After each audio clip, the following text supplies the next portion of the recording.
सहना भवतु सहनौ भुनक्तु सह वीर्यं करवावहै तेजस्विनावधीतमस्तु मा विद्विषावहै। ॐ शान्ति शान्ति शान्तिः। We had a dialogue between the teacher and the student. And what did the student say? The student said, "Hey Guru, I don't know what you're talking about. You said 5 koshas and you said negate, negate, negate, negate, negate. And what have I done? Negated everything. And then what remains? Nothing. Abhavena vina. Nothing else remains. Abhava means absence. So I have become non-existent. You said Atma will shine, something will be there. After you kick the Panchakoshas out, after you kick the Avasthatraya out, after you kick all these things out, the Atma will surface. And then you will know this is Pratyagatma, the I that obtains, as it were, in this body-mind-sense complex. This you will know.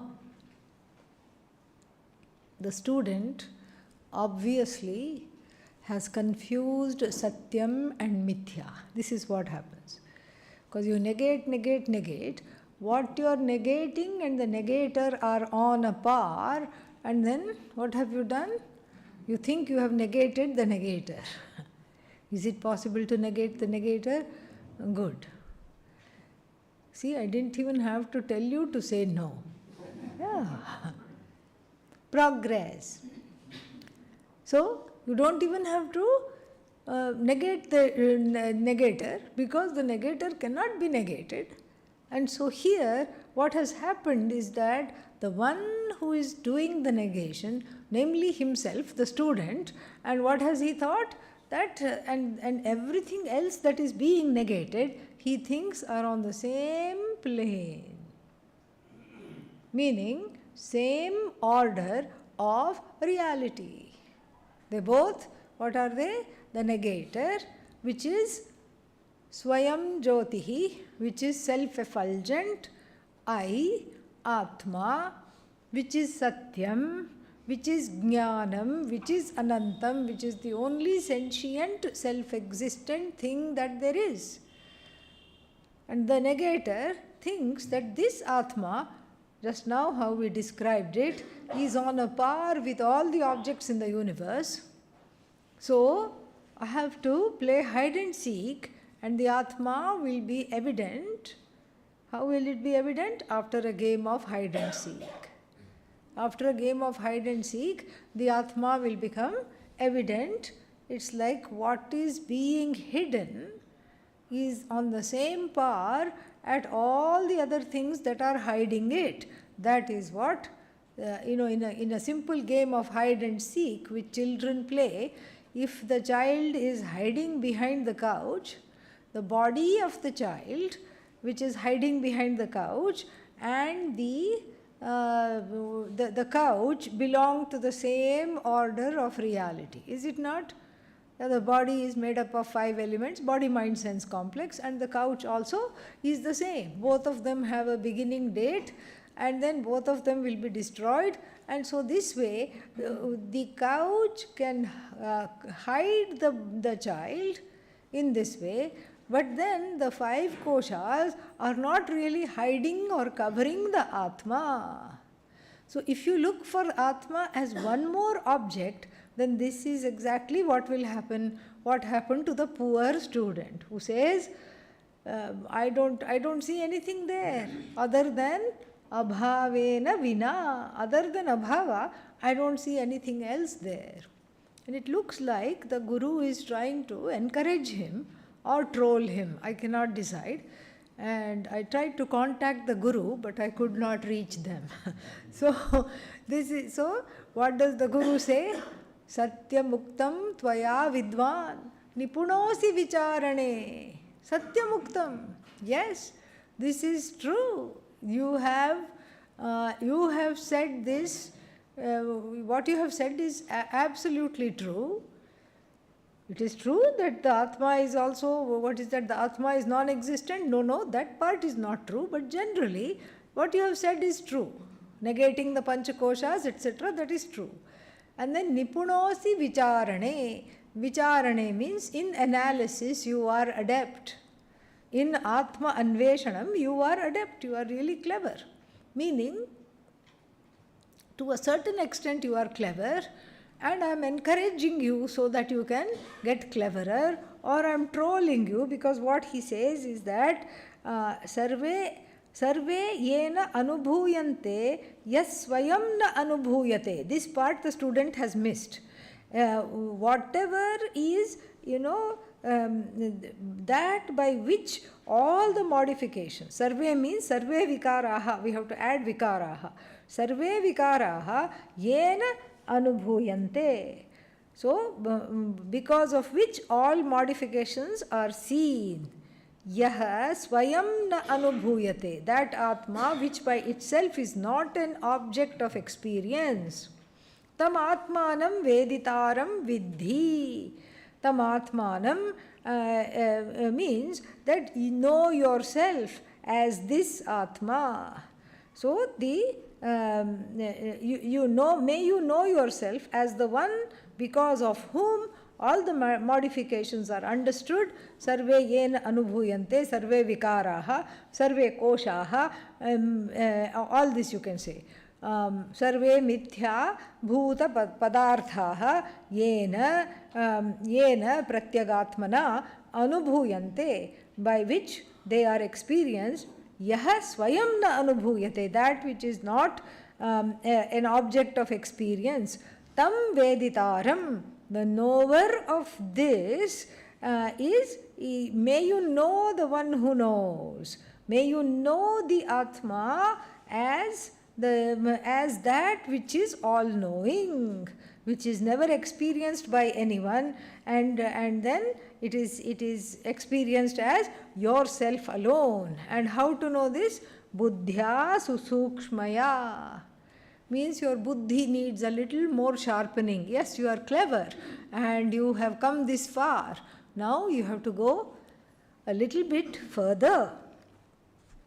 And so it's very clear that the student has missed the bus, boat, plane, whatever mode of transportation is needed here.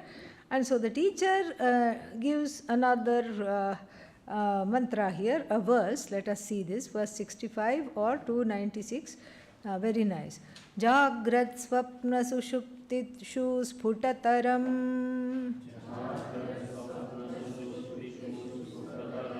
yosau samujrimbhate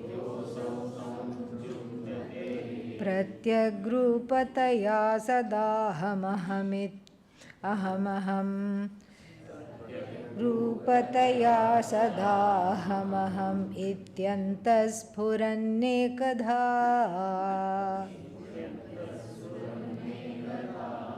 नानाकारविकारभागिन इमान्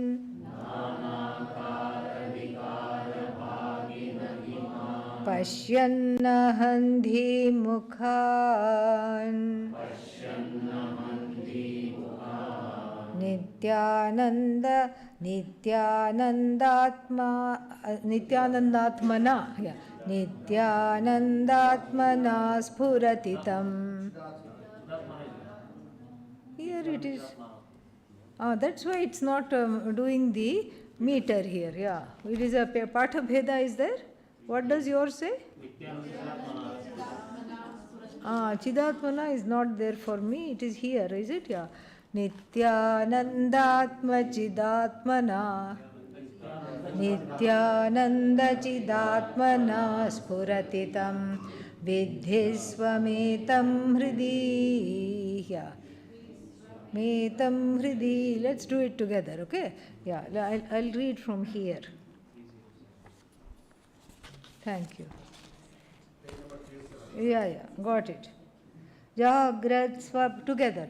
Jagrat swapna sushuptishu sputataram yosau samajrimbhate pratyagrupataya sadahamaham ityantas purannekadha nanakara vikara bhagina iman पश्यन्नहन्धि मुखान् नित्यानन्दचिदात्मना स्फुरति तं विद्धि स्वमेतं हृदि हृदि स्वमेतं विद्धि.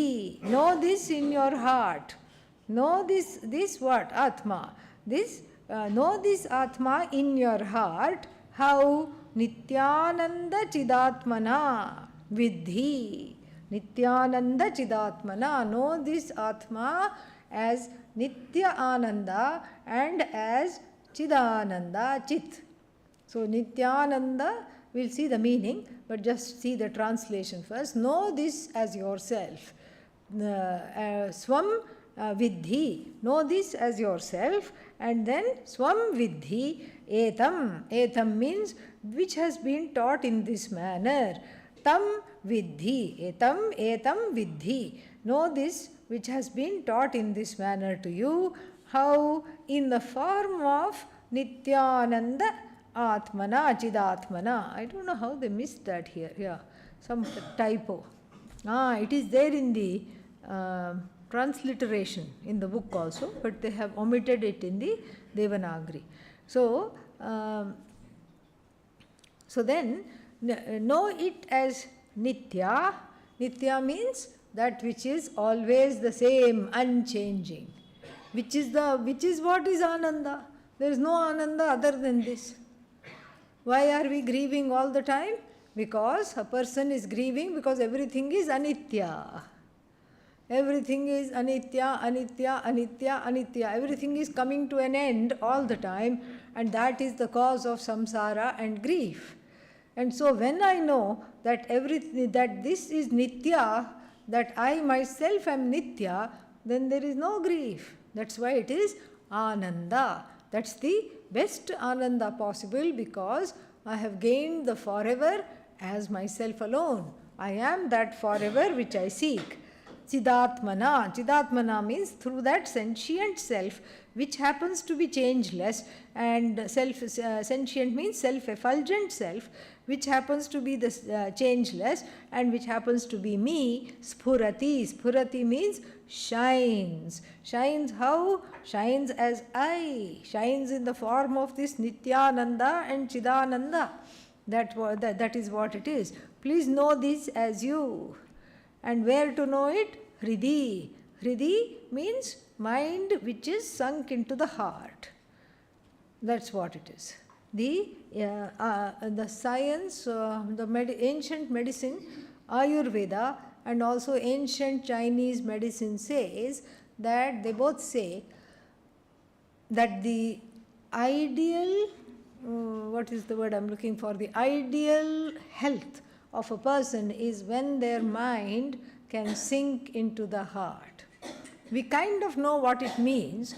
It means that when one is feeling more and more like oneself.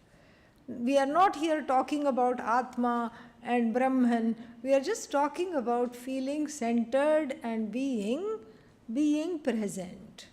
And so that's when the mind is not wandering somewhere, but it has instead sunk into the heart. So may you know in this mind which is tranquil, centered, and may you know yourself in this manner. What else? What else should you know?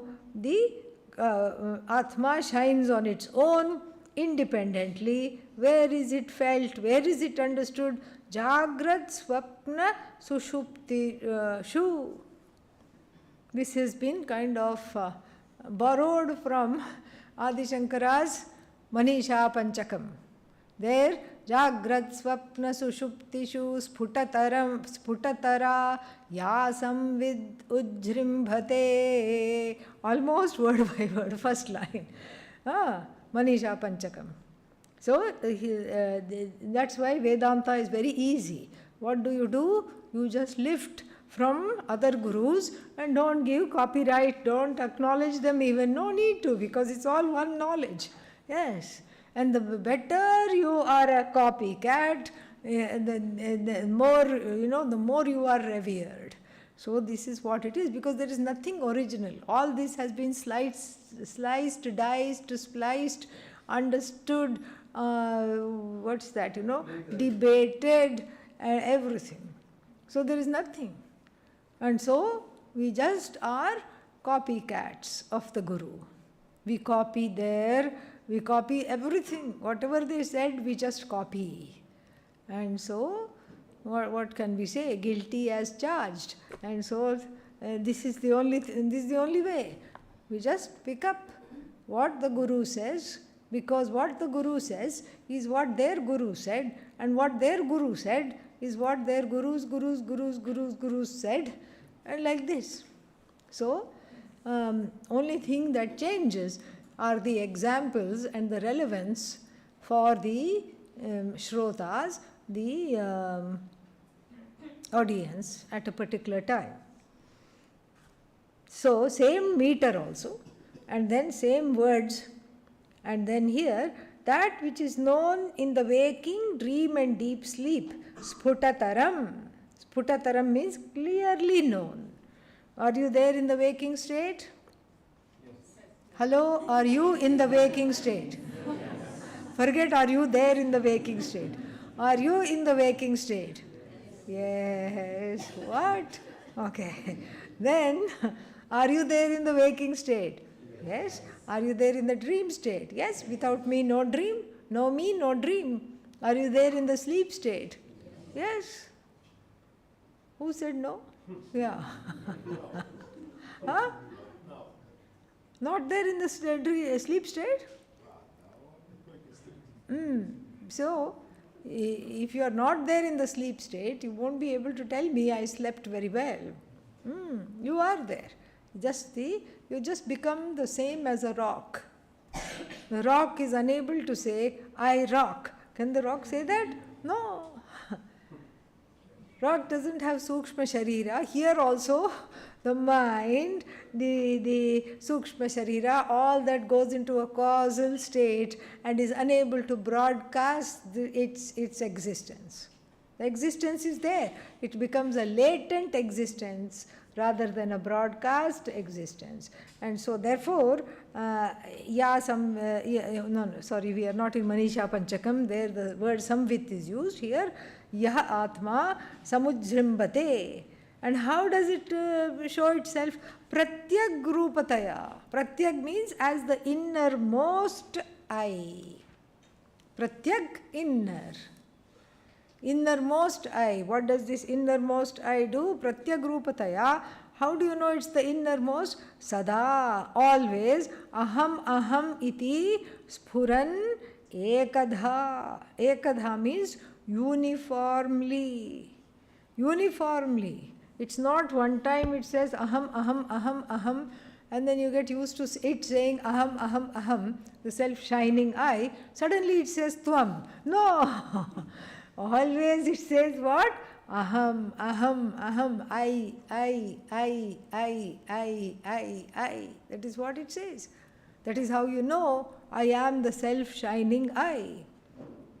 Pratyak Rupataya, as the innermost understanding of myself, sphuran ekadha, uniformly becoming self-evident all the time.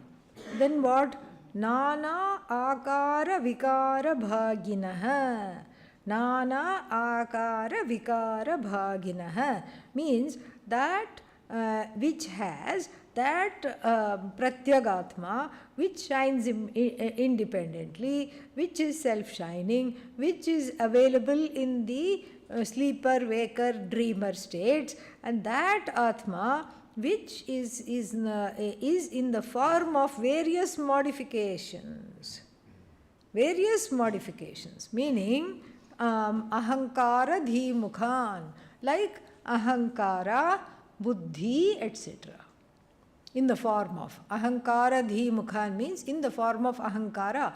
Is the ahankara a modification of aham? Yes? Yes, definitely. Because it's aham plus kara. Therefore, ahankara is the I notion. I as the doer, I as the mover, shaker, and everything. This is ahankara. What we are seeing is that which is, he is going to say that in the next mantra, next verse, that which is, he is talking about not ahankara, but he is talking of aham. Aham, which cannot be objectified. Can you objectify the ego? Yes. You can objectify the ego, but then you can't objectify the I. The I is not an object, but the I can objectify the ego, the ahankara, and we'll see that in the next verse in a little more detail. So, what is objectifiable has a variety of forms. So many things are there that are there even if we look at it, body, akara, okay, prana. And prana also has various, forms. Prana, apana, vyana, all these things. And then what else is there? Within the body, mind, sense complex, mind is there, chittam is there. Don't confuse with chit. Mind, chittam, and buddhi, all these things. Ahankara, dhi, mukham, dhi is already, dhi is short for buddhi. So the buddhi is already here. Okay. So iman pashyan. So seeing all these things, seeing means objectifying all the forms and the modifications, ahankara onwards, what does it do? Shines without any borrowed light. The eyes shine, as we have seen in the Kena Upanishad, because of the self-evident I. The ears shine because of the self-evident I. The Atma shines in the Buddhi. How? Nityananda, what was the other word? Chidatmana. Nityananda Chidatmana. Nitya means not subject to death. Chidatmana, Chidatma means that which is knowing, a knowing being, not subject to death. All knowing being, limitless Ananda. Please understand this as yourself. And then, because what is this aham and ahankara? Little bit we can talk about, because I don't know if we are going to do that verse or not. So, the difference between aham and ahankara. Ahankara means the I thought. So the aham which is there is not an object of thought, but that, how is it understood? It is understood as free of everything, but then it attaches to a thought with the help of this ahankara. That is what is called ahankara.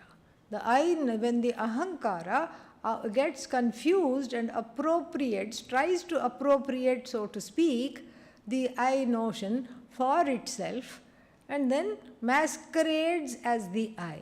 It is not the I. What is it? Ego, I thought, I notion.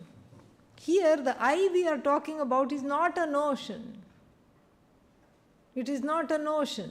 It is understood there. It is when it is the answer to the question, are you there? What do you say? Yes, I'm there. I'm here.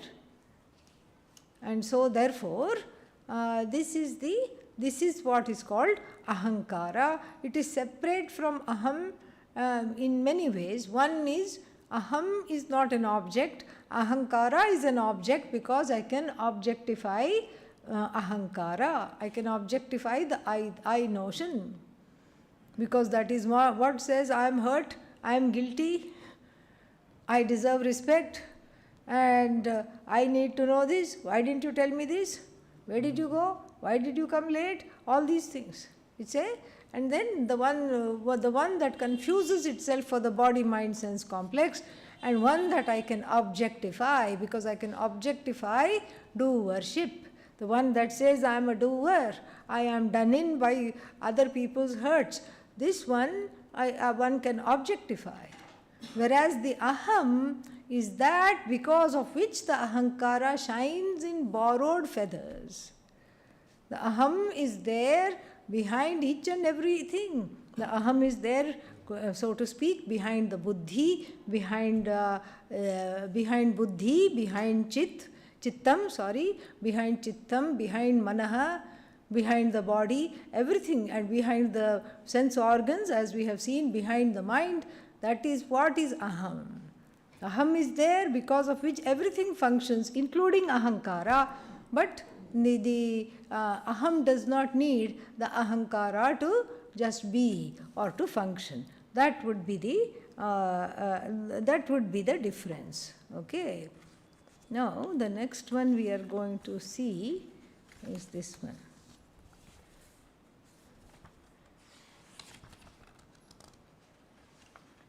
We'll see 68 to 32.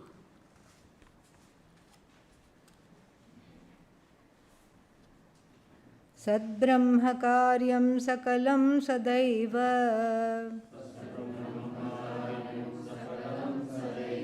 sanmatrameta na tatonyadasti अस्तीति यो भक्ति न तस्य मोहः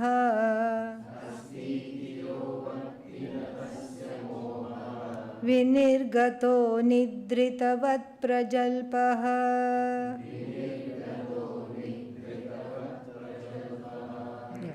So before this, what we have missed is the discussion on Satyam, Jnanam, Anantam, which he has taken from the which Upanishad? Taittiriya Upanishad. We have already seen that at length, so I did not want to belabor that point. How these words are used as lakshana, not direct words, direct meaning, but implied meaning.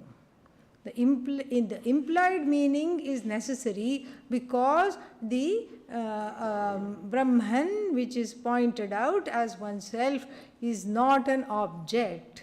So directly one cannot point out to it. Indirectly one can indicate that which is self-evident, I. If I am self-evident, I understand it immediately, and so it's an indication, much like a board that says restaurant. You don't sit and eat the board, or you don't put your table under the board and wait to be served there. That's not the restaurant. You see the arrow where it's pointed. You don't catch hold of the arrow. Or like if somebody says, where is Janki Jhula? And then the person who asks, the person who is asked points that way. And when it's pointed that way, you don't catch hold of the finger and examine the finger and write a PhD thesis on the finger. No. What do? You go that way.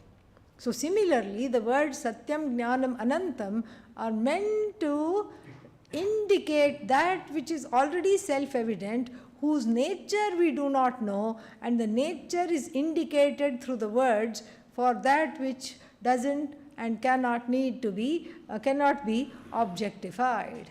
And so we have seen that. So these words Satyam, Jnanam, Anantam are indicatory words, and they function by dropping some meanings and adding some other meanings.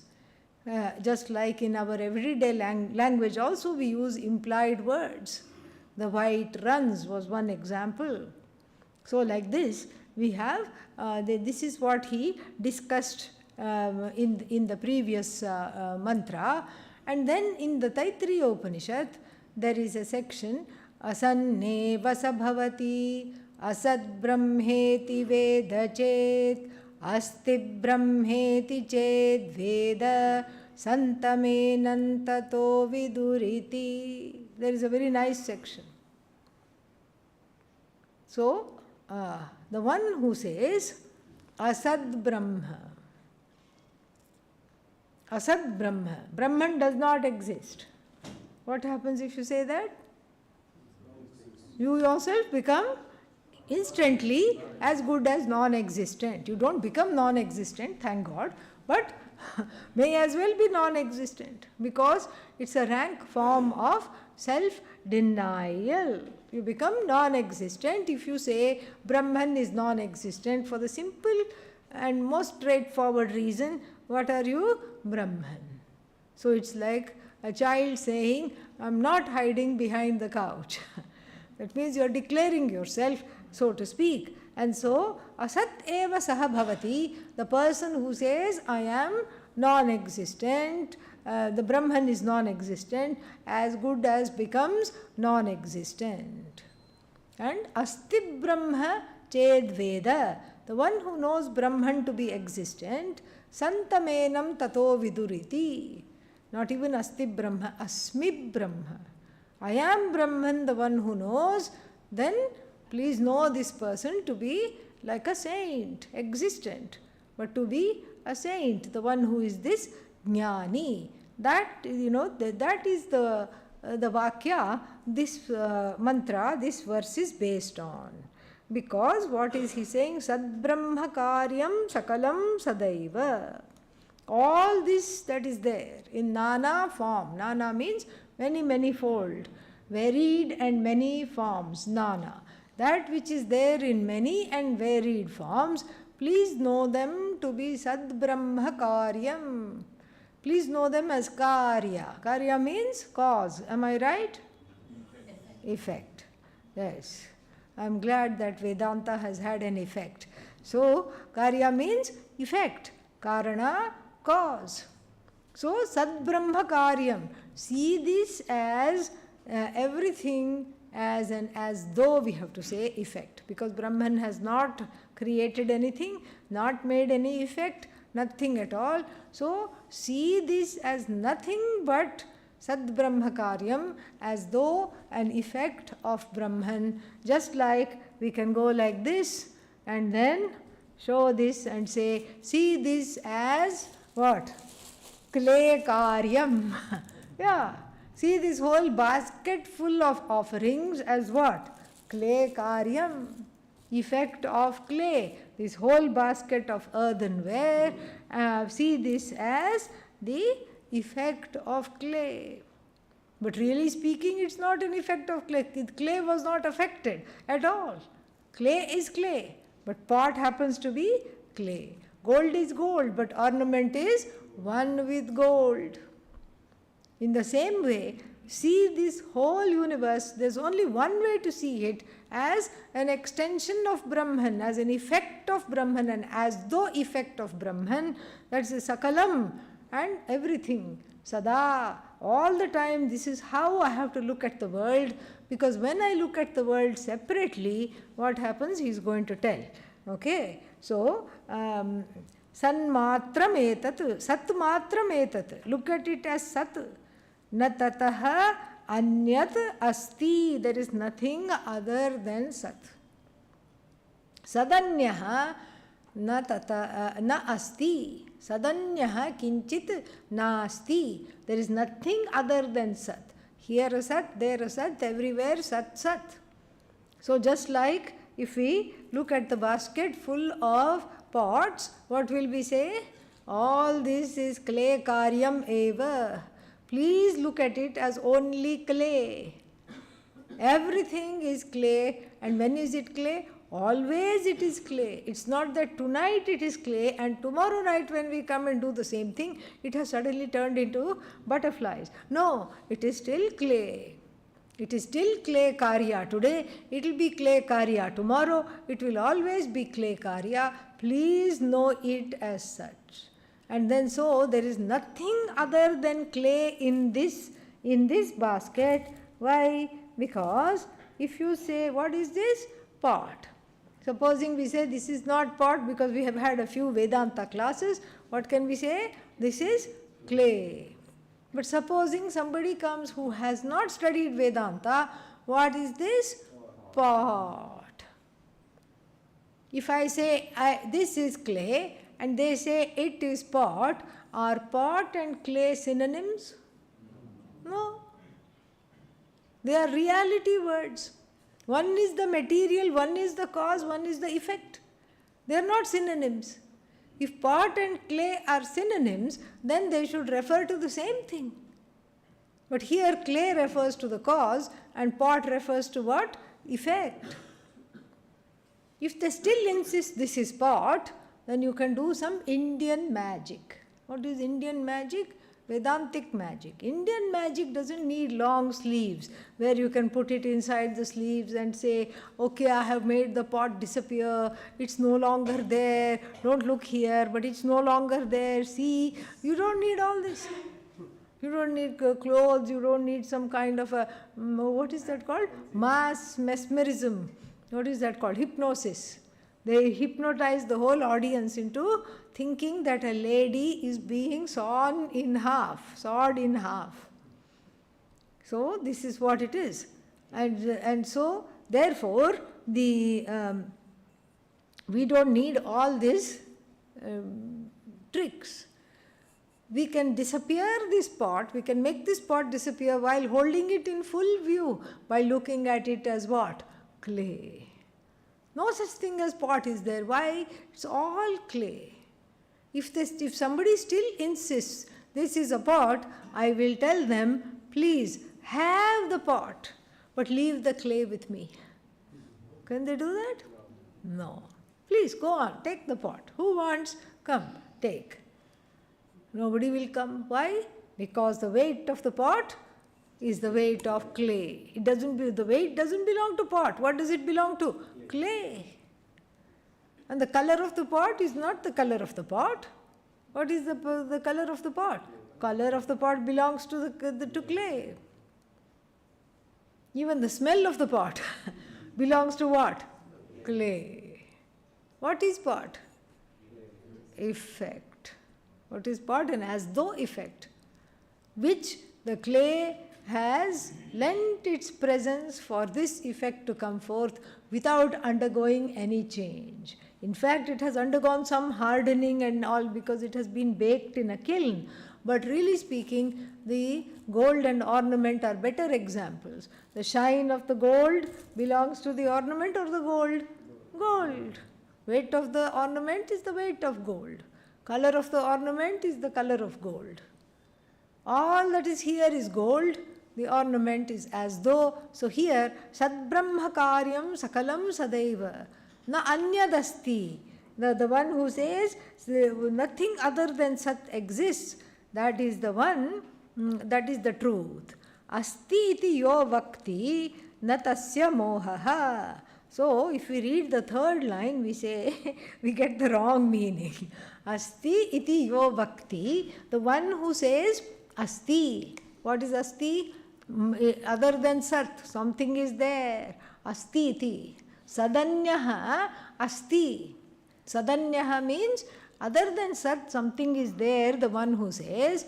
If you read the third line by itself, natasya mohaha, that person is not deluded. What? Okay, better read the fourth line. Vinirgataha means that person's delusion is not gone. Natasya mohaha vinirgataha.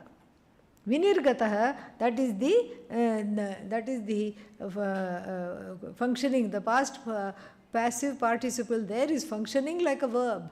Natasya mohaha vinirgataha. His or her delusion is not gone. Meaning, the person is seeing what? Pot. Even though they are not able to see the cause. They are not able to appreciate the world of earthenware and see it as clay all the way. Gold all the way. And they are not able to see that. And so therefore, the natasya mohaha vinirgataha. The Kathopanishad also iterates this and says that samrityoho mrityum apnoti saha yaha nana iva pashyati. The one who as though sees many, when there is only one, that person goes from death to death, finitude to finitude. So here also, natasya mohaha vinirgataha nidritavat prajalpaha. Nidritavat prajalpaha. So like a sleep-talking person. Nidrita means sleeping person who also talks. What will the sleeping person talk? Will they give a discourse on Vedanta? No. Will they give a discourse on any other topic? Okay, Vedanta tough. Very few people can, study and talk and all these things we have been seeing. And then even in this, Durlabham Narajanmam Durlabham Mumukshutvam Manushyatvam Mahapurusha Samshraya, we have seen this. But here, what will the sleeping person talk? Will they give a discourse on music? No. They will even snore out of tune. What do you mean they'll give a discourse on music? Even the best musician will snore not in the Shruti. Okay? So then, what will the sleeping person talk? Gibberish. Yeah, a sleeping person will talk nonsense. You can't understand a sleeping person. The sleeping person will say things like, I have lots of money. And the sleeping person doesn't have any money. In half sleep voice, I have lots of money, the fellow says. And then what? And then, let's say the spouse thinks it might be true. Maybe, maybe the fellow has hidden it somewhere. So tries to get some sense out of him. Where is it? Where is it? Where have you hidden it? And the person says, in my hair. And the person happens to be bald. You see, so you can't take the sleeping person's words seriously at all. You can't take it is called prajalpa. Jalpa means a kind of a view that is strongly put forth without any idea of that it is going in the face of reality, it is going against reality. And then this is jalpa, and putting strongly your view without seeing that it is against any kind of logic, it is against reality, and then you defend it also. You don't drop it. Like the sleeping person who was asked by his spouse, where is the money? At least that time he should have kept quiet. He says, I have hidden it in my hair very safely. And so like this, so this is called jalpa. This is 4 kinds of arguments. We have vada, conversation between equals, and then samvada, student-teacher, teacher-student, student-teacher dialogue, and then we have jalpa, this kind. Vehement putting forth of one's view, and then there is even a worst kind of dialogue. It cannot be called dialogue. At this point it should be called monologue. Vitanda. Vitanda means whatever you say is wrong. Okay? How? I haven't even opened my mouth. Why is whatever I'm going to say wrong? Because you are going to say it. That's why it's wrong. The person has already come to the conclusion. And so this is vitanda. Vitanda. So we have vada, samvada, jalpa, vitanda. So this is the 3rd variety here. We're going towards the monologue already. The person cannot be reasoned with. The one who is doing jalpa is committed to their views, and they will just say whatever they feel like. Like many of these interfaith dialogues. Everybody goes, gathers together, and then they stand on the dais, talk about their own religion, and then they go away. There is no exchange happening, there is no transformation happening, nothing is happening. This is like a jalpa. So nidritavat prajalpaha. Nidritavat means like the sleeping. Nidritaha, sleeping person. Nidritavat, like the sleeping person's blabberings. Prajalpa here means blabberings. Whatever they say doesn't make sense. An elephant is coming out of my ear. They'll say things like that. Why? Because somehow who knows why sleepwalking, sleep talking takes place. And so, may one see that anybody who denies Brahman, the existence of Brahman, or sees Brahman as many, instead of seeing the whole universe as nothing but a so-called effect of Brahman, may they see that person's speech as what? As the blabberings of a sleep talker. This, since sleep has come, no, not for me, but in the book, neither for you also, but in the book, since sleep has come, that should be the next item on the agenda. We'll stop here. Om Purnamadav Purnamidam Purnat Purnamudachyate Purnasya Purnamadaya Om Shanti Shanti Shanti Harihi Om Shri Gurubhyo Namaha Harihi Om. Tomorrow's meditation will be self-guided meditation. I have some